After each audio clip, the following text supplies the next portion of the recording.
E aí galera, como é que vocês estão? Espero que todos estejam bem, gozando de plena saúde, que o Senhor Jesus derrame sobre cada um de vocês a sua graça, o seu amor, a sua misericórdia, amém?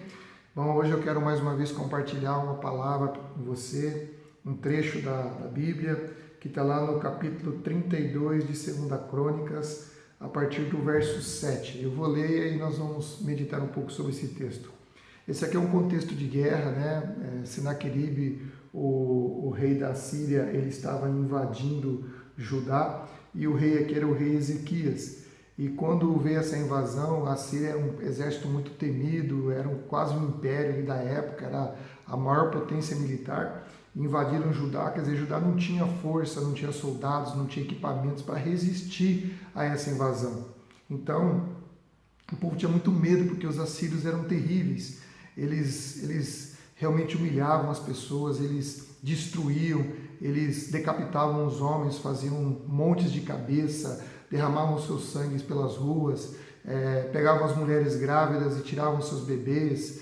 Eram terríveis, eram terríveis. E quando levavam escravos ainda, colocavam uma argola no nariz, amarravam uma corda e puxavam como se fosse um animal.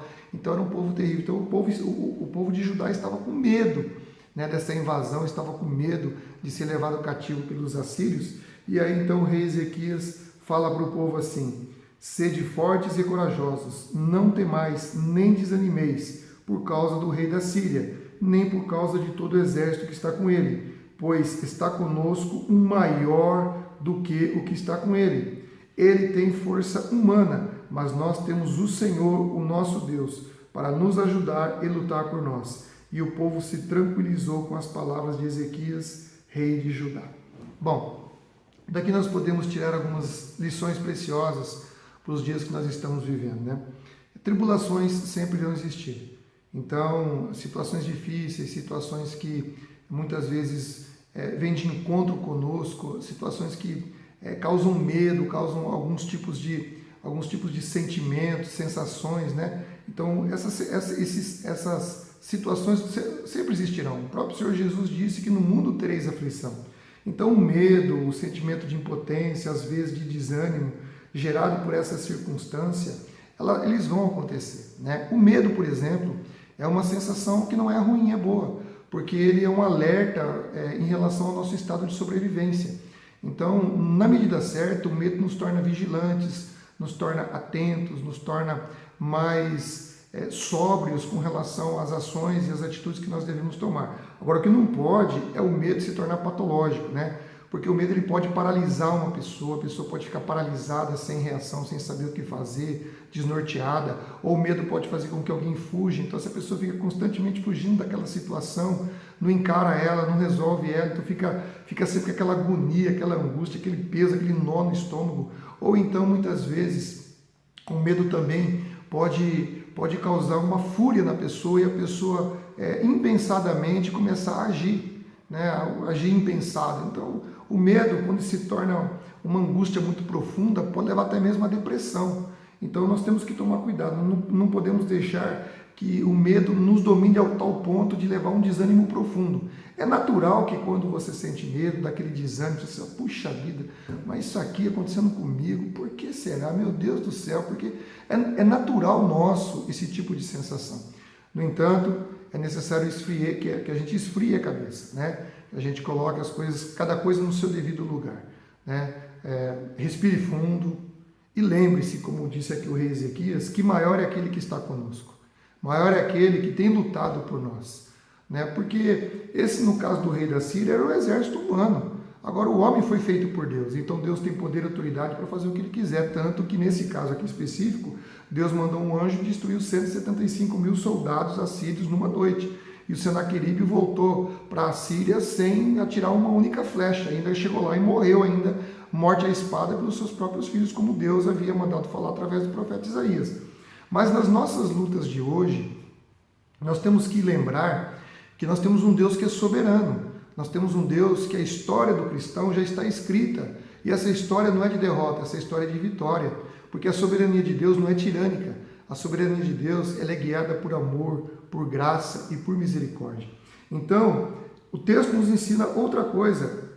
Olhe para a direção correta. Não fique fixo na circunstância, na situação, porque normalmente as pessoas ficam monotemáticas, ficam ali somente vinculadas àquilo, falando daquilo, pensando naquilo, você se torna refém daquela determinada situação, e não pode. Nós temos que colocar o nosso coração em Deus, buscar primeiro o reino de Deus e a sua justiça. A palavra diz isso, buscar primeiro o Senhor, ter fome e sede de justiça, conforme Jesus fala no Sermão do Monte. Então, nós devemos elevar os nossos olhos para o monte, conforme o Salmo 121, trazer à memória aquilo que nos dá esperança. Você entendeu? Por isso que é importantíssimo você ler a Bíblia, você ouvir boas mensagens, participar de lives, cultos, porque você vai inundando sua mente com versículos da Bíblia, com salmos, provérbios, com evangelho, com citações, né? Quando Pedro fala que a gente tem que colocar todas as nossas ansiedades diante do Senhor, porque Ele tem cuidado de nós. Você entendeu como é que é? Quando você inunda sua mente com as coisas preciosas, com os tesouros de Deus, o que acontece? Na hora da tribulação, você esfria, você respira, e aí os versículos do Espírito Santo ele faz você lembrar das coisas que lhe dá esperança, das vitórias de Deus, porque a Bíblia registra todas as vitórias de Deus. Há muita tribulação, há muitos conflitos, há muitas situações extremamente difíceis, mas em todas elas, Deus sempre venceu, Deus sempre deu a vitória para os seus servos. Então, nós temos que fazer uma terapia com Deus, e a terapia com Deus, ela consiste em 2 atos que são essenciais.